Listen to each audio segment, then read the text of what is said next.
Hello everyone, this is Neetu Sharma and welcome to Neetu education world. तो हमने last video में discuss किए थे मैथ के 15 क्वेश्चन और आज हम स्टार्ट कर रहे हैं क्वेश्चन नंबर 46 से। अगर आपने बाकी की वीडियोस नहीं देखी हैं तो प्लीज़ गो एंड वॉच। मैं सीडीपी हिंदी, इंग्लिश और ईवीएस की सारे क्वेश्चंस का आंसर पहले ही डिस्कस कर चुकी हूँ और उनके लिंक डिस्क्रिप्शन बॉक्स में हैं। तो without delay let's start our video. तो देखते हैं क्वेश्चन नंबर 46।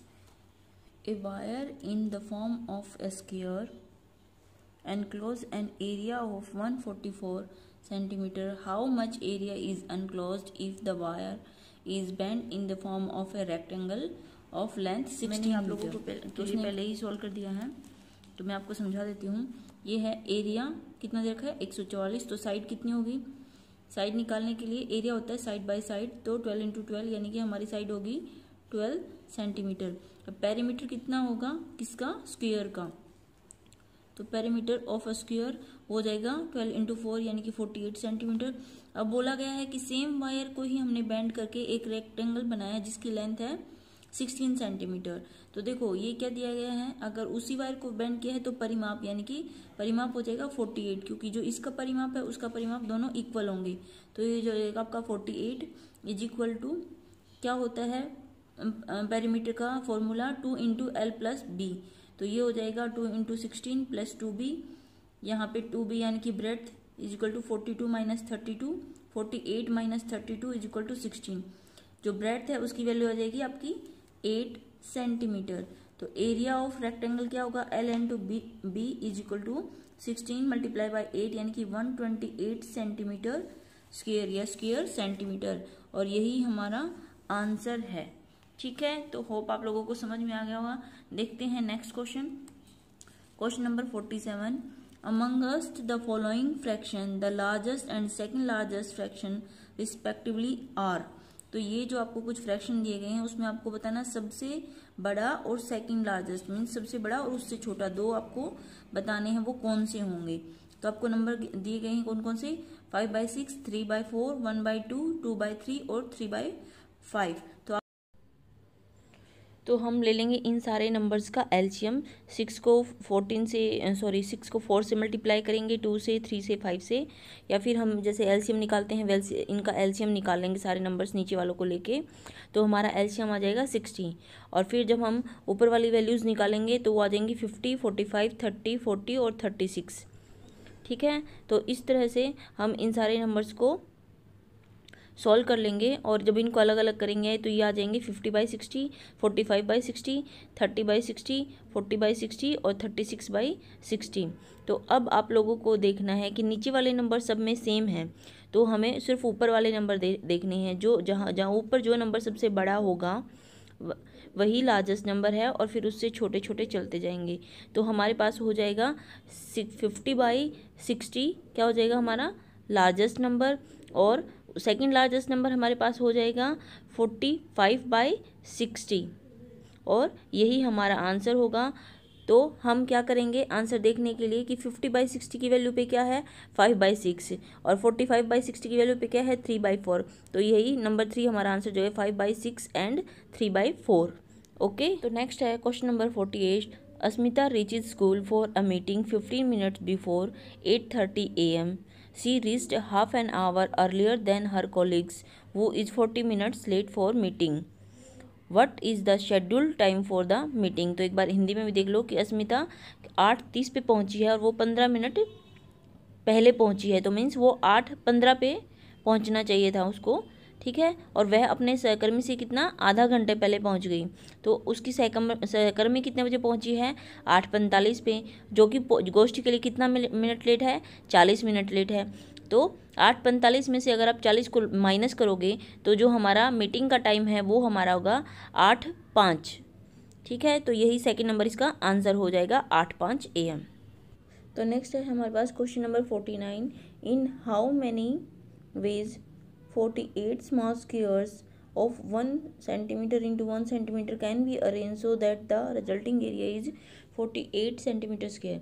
यानी कि एक एक सेंटीमीटर के आपको 48 छोटे वर्गों को कुल कितने प्रकार से व्यवस्थित कर सकते हो आप। तो सबसे पहले तो हम उनको अरेंज कर सकते हैं 1 इंटू 48, या फिर कर सकती हैं 2 इंटू कितना हो जाएगा 24, 3 इंटू 16, 4 इंटू 12 और 6 इंटू 8। इस तरह से आप इनको 1 2 3 4 5 वे में कर सकते हो अरेंज। इसके बाद वापस क्या होने लगेंगे, रिपीट होने लग जाते हैं। तो ये हो गया हमारा आंसर। 5 वेज से हम इनको अरेंज कर सकते हैं, व्यवस्थित कर सकते हैं। इसके बाद है हमारे पास question number 50। In a school assembly students of class are standing in a line. Ruhi is 19 from both of the end. How many students are present in the class. तो क्लास में कितने बच्चे होंगे। अब एक ये लाइन है मान लो, ठीक है, इसमें एक लड़की है जिसका नाम है रूही। ओके, तो वो कौन सी पोजीशन पे है, वो यहाँ है 19th पोजीशन पे। तो इसके ऑब्वियस ही बात है इधर भी 18 होंगे, इधर भी 18 होंगे। तो 18 + 18 36 और एक ये रूही हो गई, क्योंकि तो दोनों एंड से ही 19 पे है ना। तो 1 और ऐड कर दो तो हमारे पास हो जाएंगे टोटल 37। तो आपको बोला गया है कि कोई एक वैल्यू है जो कि हाफ ऑफ 100 है, लार्जर देन हाफ ऑफ 100। तो लार्जर होगी तो मीन्स ये भी हो सकती है, ये भी हो सकती है, ये भी हो सकती है, कोई भी हो सकती है। लेकिन आप आगे पढ़ो, उसमें आगे दिया गया है the sum of its digit is 9। तो दोनों डिजिट्स का सम क्या 9 होना चाहिए। तो ये तो 9 ये भी है, ये भी है, ये भी है, ये भी है। और आगे देखते हैं the 10 digit is the double of the 1 digit. तो अब आप देखिए जो टेंस के प्लेस में वैल्यू है वो 1 की प्लेस से डबल होनी चाहिए। तो यहाँ पे नहीं है, यहाँ पे नहीं है, यहाँ पे नहीं है, तो मीन्स हमारा आंसर हो गया ये, ठीक है। क्योंकि टेंस की प्लेस ये वाला होता है और 1 का ये होता है। तो यहाँ पे 3 है, यहाँ पे 6 है, तो ये इसका डबल हो गया ना। तो हमारा आंसर हो गया 63। उसमें कुछ ज्यादा समझने की जरूरत नहीं है, बहुत इजी क्वेश्चन है। उसके बाद है question number 52। The rates of various stationery item are given below. आपको स्टेशनरी आइटम्स के कुछ प्राइस दिए गए हैं और आपको कुछ सामान खरीदना है। तो आपको सिर्फ इसमें एडिशन करनी है। तो क्रेयॉन्स का हो गया आपका 15.5, पेंसिल 2 पैकेट थे तो 28 हो गए।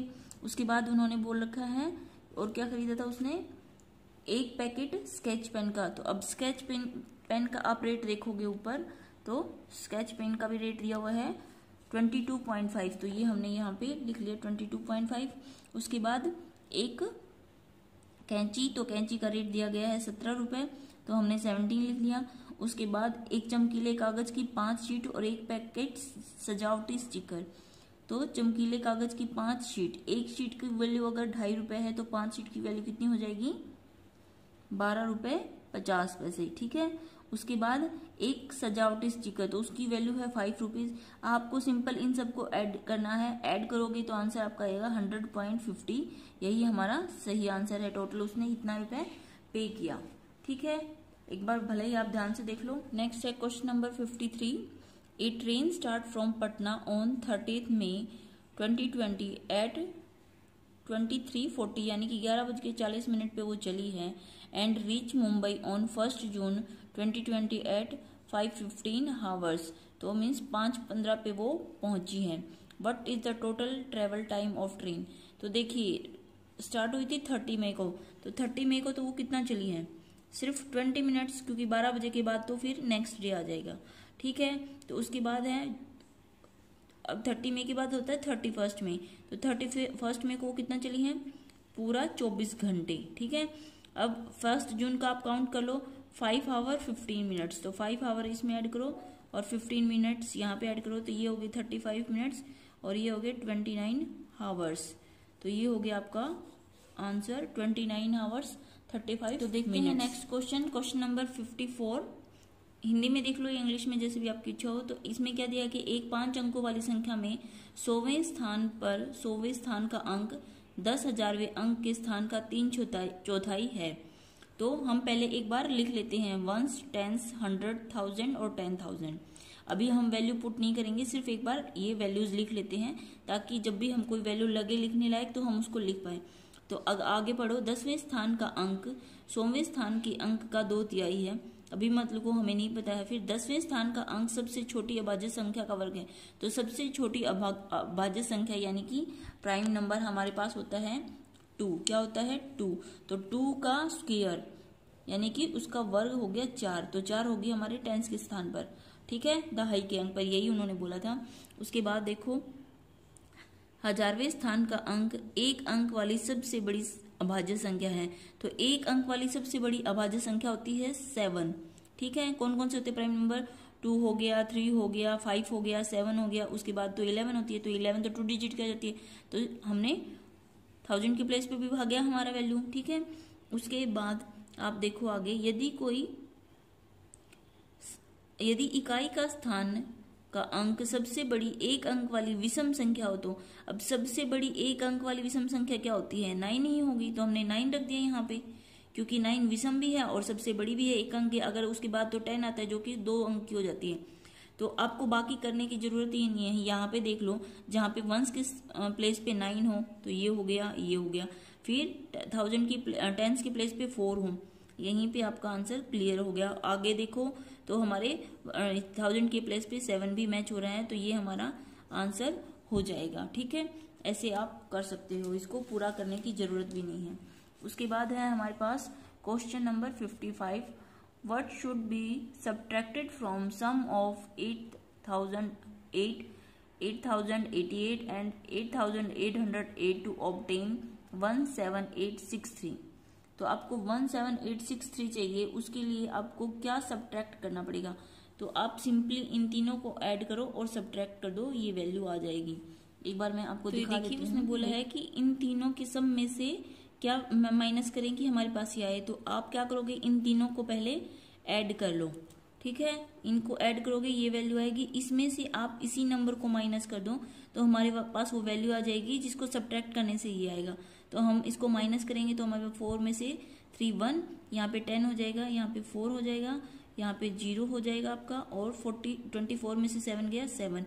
तो ये हमारी वो वैल्यू आ जाएगी जिसको हम इस वैल्यू में से माइनस करेंगे तो हमारे पास ये आएगा। ठीक है, कि 16 लीटर की जो एक बाल्टी पूर्ण रूप से भरी हुई है, बाल्टी के इस पानी को छोटे छोटे बर्तनों में भरना है और बाल्टी में भरे हुए पानी को एक मग द्वारा 50 बार पूर्णतः भरकर छोटे छोटे बर्तनों में स्थानांतरित किया गया है, तो मग की धारिता क्या होगी? तो सिंपल, आप 16 लीटर है, ठीक है, तो 16 को मल्टीप्लाई करो 1000 से, उसको आप पहले मिलीलीटर में कन्वर्ट कर लो, क्योंकि मग की जो वैल्यू हमें दे रखी है वो 50 टाइम्स, क्योंकि उसको 50 बार भरा गया है हमने। ठीक है, तो ये आपको मैं दिखाती हूँ, मैंने यहाँ पे किया हुआ है ये सिंपल। आपको इसको करना है ऐसे, 16 लीटर को मिलीलीटर में चेंज करो, ये हो जाएगा 16,000 मिलीलीटर।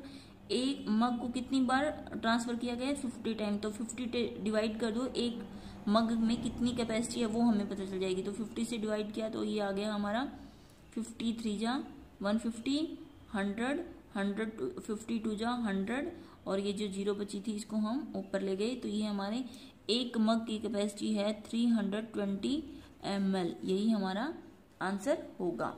तो नेक्स्ट क्वेश्चन है हमारे पास, a taximeter show charge of ₹50 for first 2 kilometre of journey and ₹16 for every subsequent kilometre travelled. Manju pay ₹258 as fare to travel from her house to railway station. How far is the railway station from her home? तो पहले 2 kilometre के लिए उसने 50 रुपये पे किए हैं, ठीक है, और टोटल उसने पे कितने किए थे? 258। तो 50 रुपीज तो उसने 2 किलोमीटर के लिए पे कर दिए, तो बाकी उसने पे किए कितने? 208, 208 रुपये और पे किए। 16 रुपये पर किलोमीटर, तो हम पहले किलोमीटर निकाल लेते हैं कि ये कितने किलोमीटर के लिए पे किए उसने। तो जब आप डिवाइड करोगे तो ये आ जाएगा 13, 16 1 जा 16, यहाँ पे 4 बचेगा, 48, 16 3 जा 48, तो 13 किलोमीटर ही आ जाएगा। लेकिन टोटल डिस्टेंस कितनी होगी? 2 किलोमीटर्स के लिए भी तो उसने 50 पे किए हैं, तो 13 + 2 यानी कि टोटल हमारे पास हो जाएगी 15 किलोमीटर, वो उसका घर रेलवे स्टेशन से दूर है। आई होप आप लोगों को समझ में आ गया होगा। उसके बाद है question number 58, the following table show marks obtained out of 100 by Maria and Shahnaz in 5 subjects. तो मारिया और शहनाज ने 5 अलग अलग सब्जेक्ट्स में इतने इतने मार्क्स लिए हैं। उसके बाद है based on the table above identify the correct statement from the among followings. इनको स्टेटमेंट्स को हमें पढ़ना है और उनको देख के कौन सी स्टेटमेंट सही है वो हमें देखना है। तो एक बार हम देख लेते हैं ये, यस। तो सबसे पहले है Sehnaz aggregate marks is maths and science are more than Maria aggregate marks in these subjects. तो शहनाज के कौन से दो सब्जेक्ट में, मैथ और साइंस में, तो उसके मैथ में 78 हैं और साइंस में 82 हैं। तो इसकी जो एग्रीगेट है वो क्या बोला है, मोर देन मारिया। तो मारिया की ये 88 है और ये 90 है, तो ये तो हो ही नहीं सकता, तो ये गलत हो गया, क्योंकि ये 78 और ये 82, उसकी 88 और 90 तो ऑब्वियसली इसी के ज्यादा होंगे ना। तो सेकंड है the aggregate marks of Maria and Shahnaz are equal. तो जब आप इनको टोटल करोगे, ये और ये टोटल करोगे, तो ये दोनों इक्वल ही होंगे। ठीक है, इधर भी आप, तो यही वाली जो स्टेटमेंट है आपकी सेकंड कि मारिया और शहनाज के कुल अंक बराबर हैं, वही आपका सही आंसर होगा। ठीक है, उसके बाद फिर आगे पढ़ने की जरूरत ही नहीं है। तो नेक्स्ट है हमारे पास question number 59, which of the following is a desirable teaching learning practice in the context of mathematics. तो गणित के शिक्षण अधिगम संदर्भ में निम्नलिखित में कौन सी प्रक्रिया वांछनीय है। ठीक है, मतलब कौन सी डिजायरेबल है जो आप अपनी मर्जी से करते हैं। तो इन चारों ऑप्शंस को हम पढ़ लेते हैं। खुली पुस्तक परीक्षा से बचना चाहिए, ये गलत है। खुली पुस्तक परीक्षा से कभी भी नहीं बचना चाहिए। ओपन बुक टेस्ट जरूर देना चाहिए। विद्यार्थियों को बताना चाहिए कि प्रश्नों को हल करने के लिए निर्धारित कदमों का अनुकरण करें। ऐसा जरूरी नहीं है कि आप अपनी मर्जी से किसी वो जो एक बार बोल दिया उन्हीं स्टेप पे चलो, आप अपना दिमाग लगा के भी उनको कर सकते हो। ठीक है, तो ये भी जरूरी नहीं है। फिर है भ्रांति को रोकने के लिए मुक्त उत्तर वाले प्रश्नों से बचना चाहिए। ऐसा भी नहीं है, कभी भी ओपन एंड क्वेश्चन से नहीं बचना चाहिए। संकल्पनाओं की अंतर्दर्शी समझ को प्रोत्साहित करना चाहिए। जी, जो कॉन्सेप्ट हैं उनकी जो अंडरस्टैंडिंग है, इंट्यूटिव अंडरस्टैंडिंग है, उसको इनक्रेज करना चाहिए। तो ये हमारा आंसर सही हो जाएगा। उसके बाद है हमारे पास question number 60, following are some questions posed by the teacher in the mathematic classroom. पूछे गए हैं कुछ क्वेश्चन मैथमेटिक क्लासरूम में टीचर्स के द्वारा। क्या है वो, what is the area of perimeter rectangle whose one side is 5 centimetre and perimeter of 30। तो जिसकी साइड भी दे रखी है, पेरीमीटर भी दे रखा है, तो आप दूसरी साइड निकालोगे और पेरीमीटर निकाल लोगे, इजी है। उसके बाद है find a set of 4 numbers was median is 4। ये आपको निकालना है कि एक नंबर को। उसके बाद हमारे पास list all prime numbers between 0 to 8।